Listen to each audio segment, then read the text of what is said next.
history is a great source of stability and growth in the country. While the Haitian state experienced colonization and a deep social divide by virtue of the French exploitation, the Nepali experienced a relatively rich history marred by a Buddhist background and a rich culture. Nepal's prehistory is mainly themed by independent kingdoms and dynasties, having been mentioned by India's Mahabharat, international recognition of a heritage site, early manifestations of political systems by the Mallas extending towards India. Nepal is home to a fruitful and promising history.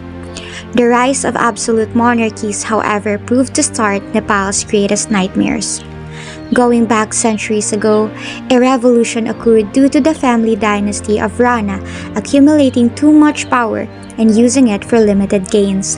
After this, a fully democratic Nepal was created with its first ever constitution and a working parliament instated, but was all later abolished and banned by the same king Mahendra. His son King Birendra took over. By having absolute power, he sought to accelerate economic and social growth, which provided severe disappointment. Serious political challenges greeted him with mass-wide discontent, poverty, and demand for change. Major political instabilities brewed with strikes and protests. The government, even by using police and violence, was not able to repress protests and emerging opposition groups. Another revolution befell which was successful but was marred with economic stagnation in the form of mass poverty and corrupted resources. The government was also antagonized due to the rise of major demands from the masses, manifested by the growth of communist rebel groups which were Maoists. In 2001, the living monarchs were tragically massacred. The Maoists grew even stronger. Police violence became imminent. Bureaucrats unable to unite, and civil unrest devoured all of Nepal. Civil war was inevitable. Instability was the main theme in Nepali politics for almost 2 decades, leaving marginalized groups untended with violence and war at the center. Through the years of struggles and deaths, a peace agreement was soon signed by the last 2 remaining forces, the Maoists and the bureaucrats, committing to a peaceful and democratic Nepal.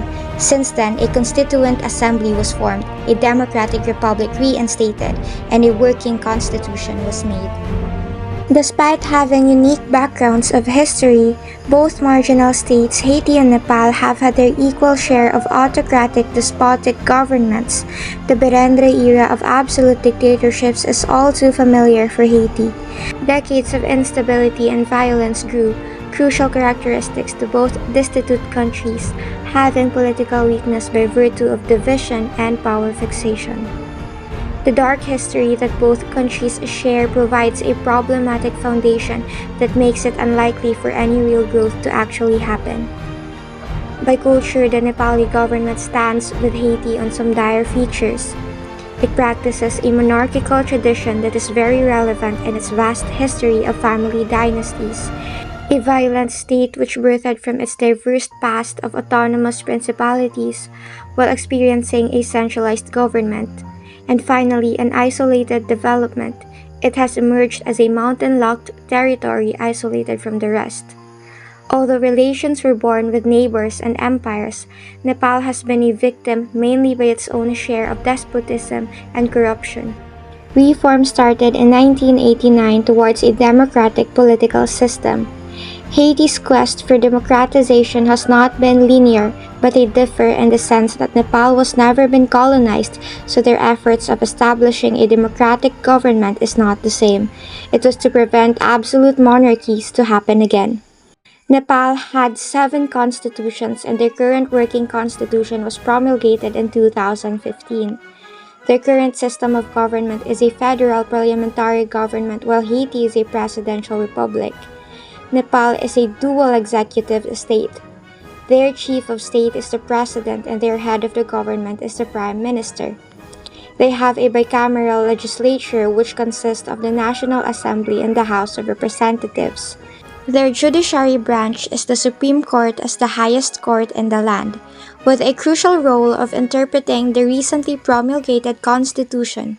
On the positive note, unlike the Haitian government which is marred with public disbelief, the Nepali government is a working system. Nepal provided for a stable system after years of political instability and despotic rule.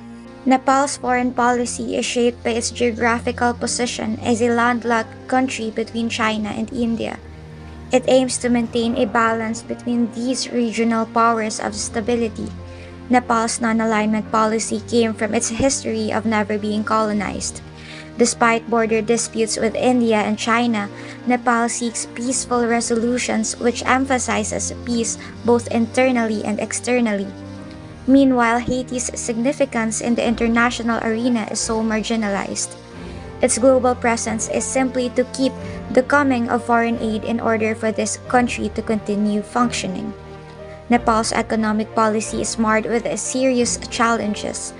Factors such as geographical constraints and political instability contribute to Nepal's economic struggles. Efforts has been made to address these issues, including infrastructure, development, and regional cooperation. However, Nepal still has a long way to go. The country's recent unstable past regressed its economic prospects, including the use of hydropower for energy. These challenges highlight the complexities Nepal faces in its pursuit of economic development. Like all marginal states, its success and growth depends on the faith that they share as a nation to go abroad from its despotic past and hold on to the recently held dream of peace, stability, and most of all, unity.